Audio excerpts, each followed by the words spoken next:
Bismillahir Rahmanir Rahim. Alhamdulillahi Rabbil Alameen. Wassalatu wassalamu ala Sayyidil Mursaleen wa ala alihi wa ashabihi ajma'in. This is a quick introduction to this online course at as-Subah.com called How to Identify the Reliable Position in the Hanafi Madhhab.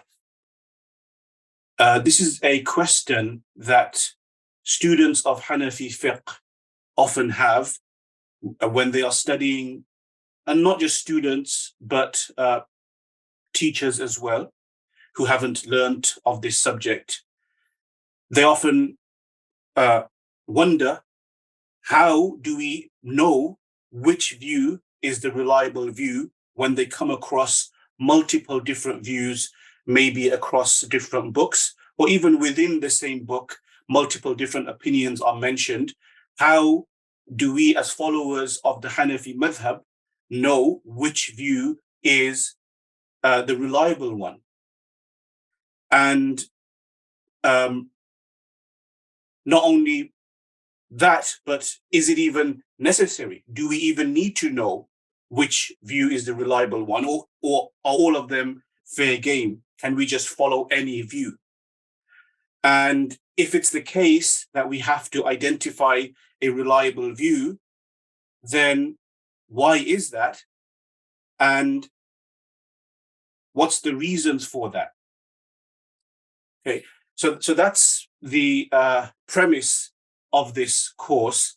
But in order to understand that, the madhab and these texts of the madhab need to be contextualized and put into a bigger picture, right? So that's essentially what's covered in this course. So these are some of the topics from the course. The paradigms of fiqh, the orthodox and traditional methods and paradigms of fiqh, about how fiqh is conducted, how fiqh is done, and also how fiqh is consumed, the traditional orthodox way as compared to the unorthodox and non-traditional ways that are increasingly becoming popular. Many Muslims can now see how fiqh has become very chaotic. And a big part of the reason for this is a lack of methodology, or lacking the correct methodology. The orthodox traditional method of fiqh not only is more grounded and authentic, but is more regulated and controlled, and therefore that chaotic nature of fiqh that we see today will be curbed by following the correct methodology of traditional ways of doing fiqh. And this traditional method of fiqh is referred to in the course as the naql-based paradigm of fiqh, which is essentially integrating the reliable and authentic positions of a madhab into the contemporary reality. And some people who want to challenge this traditional, this authentic way of doing fiqh will say that this is a stagnated, anti-intellectual way of doing things, but that's far from reality. The traditional way of doing fiqh is a dynamic, context-dependent way, and is a very complex process. And that complex process is discussed in quite some detail in the course. The issues of taqleed meaning somebody who is not qualified to take out rules, derive rules from the texts of Quran and Sunnah and from the sources of Sharia. They follow legitimate authorities, like the mujtahids of the madhabs. And the madhhab means to follow a madhhab, as opposed to doing taqleed of whoever and whenever, rather sticking to a madhhab and following that one madhhab and its methodology. Right? And where does ikhtilaf come from? Where does disagreement come from? Why are there? Obviously, in the main issues, like there's 5 salahs per day, the number of rak'ats of salah, and things like that, there's no disagreement. But in more peripheral side issues, there's a lot of disagreements. Where do these disagreements come from? Why do they exist?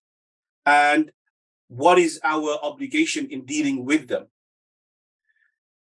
There's an increasing trend of just treating ikhtilaf as a free-for-all, that when there's ikhtilaf, a person is free to pick whichever view they want, and free to pick whichever view they want to tell others of and advise others in following.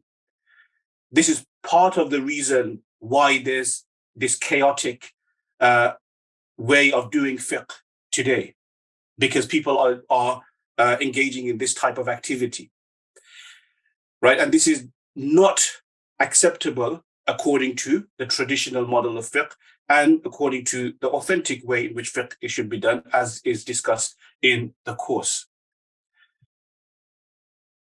And specifically regarding the Hanafi Madhhab, how the Hanafi Madhhab developed, and students of Hanafi Fiqh generally have a understanding of this, a basic understanding, the deeper roots of the Hanafi Madhhab and Imam Abu Hanifa rahimahullah and his students, and then subsequent to that. But this will be contextualized in terms of the structure of the Hanafi Madhhab, in terms of the structure of the authorities of the Hanafi Madhhab, the rulings of the Hanafi Madhhab, and how to authenticate or how different views are deemed either authentic or otherwise,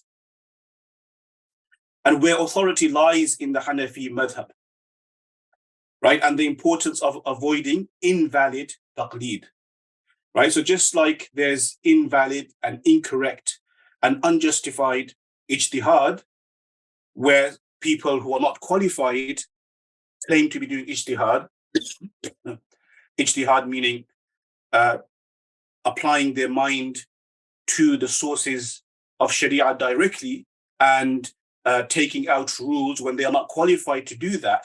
Just like that is incorrect and wrong, there are others who don't follow a correct methodology when it comes to fiqh, and therefore extend their taqleed to views and to individuals who are not reliable. And that's a mistaken type of taqleed, right? And there is an element of where the muqallid, the follower, and the mustafti, the person who is seeking fatwa, is liable and is responsible for ensuring that they are taking knowledge, taking fiqh from reliable scholarship, right? So that's also discussed in the course. And the issues of darura and urf, which are important considerations in what's being referred to here as the naql-based model of fiqh in terms of application, but how these are applied, how the concepts of darura and urf are used, can be misused in terms of different extremes. So that will be explored. That's explored in the course as well. And contemporary issues. How are contemporary issues to be navigated in terms of the traditional method of fiqh? So it's approximately 8 hours of content. 10 hours of content, 8 recorded sessions. And there's detailed look at case studies and examples with extensive references and citations. And it's accessible, so even beginner students who have basic training, basic knowledge in Arabic and Islamic subjects, they will be able to follow. Right? And it's not necessarily just for students of Hanafi Fiqh, as can be seen. These topics that are covered are some of them are quite broad. So anybody who has an interest in those subjects will, inshallah, benefit. Jazakumullah khairan.